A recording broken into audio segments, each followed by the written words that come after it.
देखो कैसे बाहर हाहाकार मचा। लग रहा कि ब्राह्मण और दलित और मुसलमान हिंदू सब मर के खत्म हो जाएंगे। समझ लो, अपना काम करो, पढ़ो चुपचाप मस्ती से बैठ के, कुछ मत करो।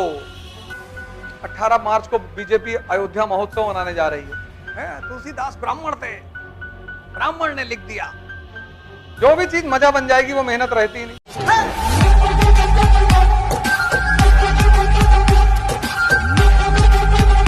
समझ लो, अपना काम करो, पढ़ो चुपचाप मस्ती से बैठ के, कुछ मत करो। देखो ताड़ना शब्द का कितना कैसे कैसे दोनों पार्टी डिफाइन कर रही।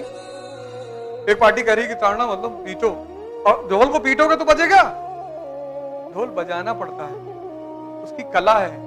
तुमको ढोल दे दे पीटो, लेकिन वो जो 70% जनता कह रहे हाँ यार सही तो कह रहा है, पीटो। और तुम अगर इसमें कूदे तो गए, क्योंकि दोनों तरफ आईटी सेल बैठा हुआ है, पैसा मिल रहा है इनको। दोनों 18 मार्च को बीजेपी अयोध्या महोत्सव मनाने जा रही है, और जनवरी 2024 में पूरे भारत को राममय कह देगी बीजेपी। हर घर में भगवा। ये देखा, हमने कहा था राम मंदिर बनाया। अब इससे नुकसान हो जाएगा समाजवादी पार्टी को, बीएसपी को। बीजेपी को तो फायदा हो रहा है, 400 सीट। इन दोनों को बेचारों को नुकसान हो रहा है। इन्होंने क्या किया? इन्होंने कहा हम बौद्ध हैं, हम हिंदू हैं ही नहीं, हम राम को मानते ही नहीं, हम बुद्ध को मानते हैं। लेकिन इनके पास कौन है? ओबीसी, यादव, गुज्जर, जाट, वो सब कृष्ण को बहुत मानते हैं। राम को तो चलो छोड़ दे, कृष्ण को कहां से छोड़े? अब यहां दिक्कत खड़ी हो गई। ये बौद्ध हो नहीं सकते, ये बौद्ध हो ही नहीं सकते, क्योंकि बुद्ध होने का मतलब ये कृष्ण को भी छोड़ेंगे, और कृष्ण इनके महानायक है। अभी बेचारे बहुत टेंशन है कि यार ये तो गड़बड़ है यार। तो इन्होंने कहा कि देखो रामचरितमानस में शूद्र कह दिया हमको। ये दोनों राम से टूटेंगे तभी इनको नुकसान होगा। देखो राजनीति, इसी को कहते हैं पॉलिटिक्स। पर ये बात तुम बाहर जाके मत कह। पूरे जिंदगी की चुनौती क्या है? 98% के साथ रहना। गुटखा वाली गैंग, ये गुटखा वाली गैंग गुटखा खा के सड़क पे बैठ के इथिक्स की बात करती है। इसको चिंता है किसका अफेयर किससे चल रहा है, क्योंकि इसका तो चल ही नहीं रहा है, मरा हुआ है। हमारे जीवन की सबसे बड़ी चुनौती क्या है? कि हम सपना देखते हैं 2% का, और रहते किसके बीच में है? 98%। इलेक्शन में जातिवाद, और पापा एडमिट है हॉस्पिटल में, और प्लाज्मा चाहिए, और कोई दलित आके दे दिया, तब नहीं मना करोगे कि तुम दलित हो हम नहीं लेंगे, तुम शूद्र हो हम नहीं लेंगे, तब भी मना करो, तब भी मना करो कि हम नहीं लेंगे, हम मर जाएंगे लेकिन हम दलित का खून नहीं लेंगे, तब तो ले लोगे। किडनी चाहिए तो मुसलमान की भी ले लोगे। से मेरी आदत है, किसी खून उनकी जरूरत पड़ती है तो मैं कहता हूं हाँ दिलवा देंगे। तो अगर मान लो हिंदू है और उच्च जाति का, तो मैं मुसलमान लड़कों को ही ले जाता हूं। मैं बताता हूं कि देखो मुल्ला है। अरे यार बदतमीजी कर रहे हो, जान जा रही तुम मुल्ला बता रहे हो। मैंने कहा यार बता दे, नहीं तो तुम बाद में कहोगे। तुम कहते हो ना मुसलमान छूने लायक नहीं है, तब मैंने किसी को नहीं देखा विभेद करते हुए। कितने फ्रॉड लोग हैं इस कंट्री में। मैं तो असली जातिवादी उसको मानूं जो अपने जात का डॉक्टर ढूंढे, कि अब इलाज सिर्फ अपने जात के डॉक्टर से कराएंगे, जो अपने जात का टीचर ढूंढे। तो तुलसीदास लाश पे बैठ के नदी क्रॉस करते, आजकल बेचारे फिर चर्चा में है। उनको फिर ऊपर हचकी आ रही, यार देखो फिर यार परेशान किए।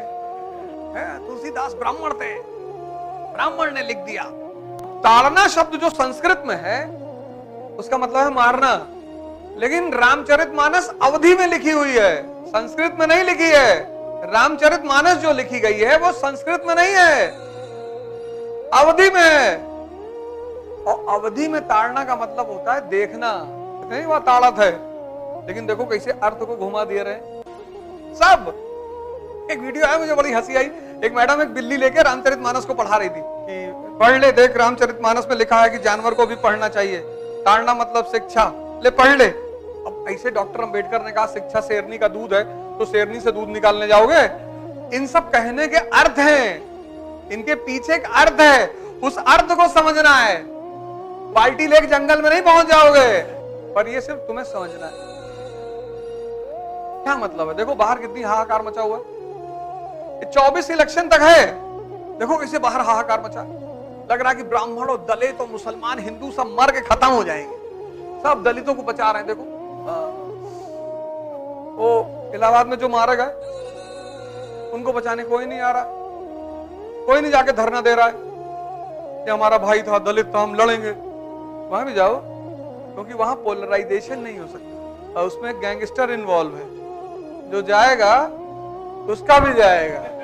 सब 24 का इलेक्शन, लेकिन इमोशनल जनता है ये, भड़का दिया चाबी अभी लगा के, नाच रहे ढोल वोल लगे, तो पता ही नहीं क्या हो रहा है। यही सब तो नियम है, और सौभाग्य से ये नियम सिर्फ 2% लोगों को समझ में आता, और कयामत तक 2% को ही आएगा। तुम जाके समझा के देखो बाहर लोगों को, कितना मारेंगे तुमको, तुम्हारा नाम ही तुम भूल जाओगे। जाओ बताओ भाईचारा, अरब कंट्रियां हैं, कहां हिंदुस्तान के मुसलमानों को सिटीजनशिप देती हैं? दे दे ब्रदरहुड में, यही चिल्लाते रहते हैं भारत वाले, इस्लामिक भाईचारा, इस्लामिक भाई। कहां से आए जी बाबूजी, कहां से आए? बलिया से आए, पीछे खड़े जी। सब इनको कुछ मानते ही नहीं, ये बेगानी शादी में अब्दुल्ला दीवाना है, खुद ही कूदते रहते हैं, तो समझते ही नहीं। ऐसे 1924 का जब इलेक्शन था, 1924 का, उस समय का भारत पढ़ो तुम, शुद्धि आंदोलन, शुद्धि आंदोलन अभी मॉडर्न इंडिया में पढ़ेंगे आर्य समाज। इनको 24 में याद आया शुद्धि आंदोलन, इलेक्शन शुद्ध कर रहे हैं किसको? कहे जो अशुद्ध हो चुके हैं। बोले कौन अशुद्ध हो गया भैया? 1924 शुद्धि आंदोलन, 1924 इलेक्शन। जब जब इलेक्शन आएगा तो ये दो दानव अपना सर उठाएंगे, एक संप्रदायवाद, एक जातिवाद। यही तो आदत है हिंदुस्तानियों की, आपस में लड़ने की। ये आज की ना आदत नहीं है, ये बहुत पुरानी आदत है। और जब ये आपस में लड़ते हैं, इनको बाहर ही आके पीटता है, फिर लूटता भी है, तब ये बाद में चिल्लाते हैं भैया हमको, भैया महमूद गजनी ने मारा भैया हमको। अभी देखो भारत की दशा, अभी प्रेजेंट स्थिति देख लो भारत की। और अब तुम सोचो कि महमूद गजनी ने इनको कैसे लूटा होगा। इसी परिस्थिति में यही सिचुएशन होती है, यही सबको अपना फायदा चाहिए। 70% जनता इनोसेंट है, इसलिए दुनिया में जो समझदार कौम है वो सिर्फ 2% है। जिसको ये सब खेल समझ में आने लगा, ओ मस्त, पढ़ाई करेगा, मेहनत करेगा, ध्यान करेगा। और मेहनत जब मजा बन जाए तो मेहनत रहती ही नहीं। जो भी चीज मजा बन जाएगी वो मेहनत रहती ही नहीं।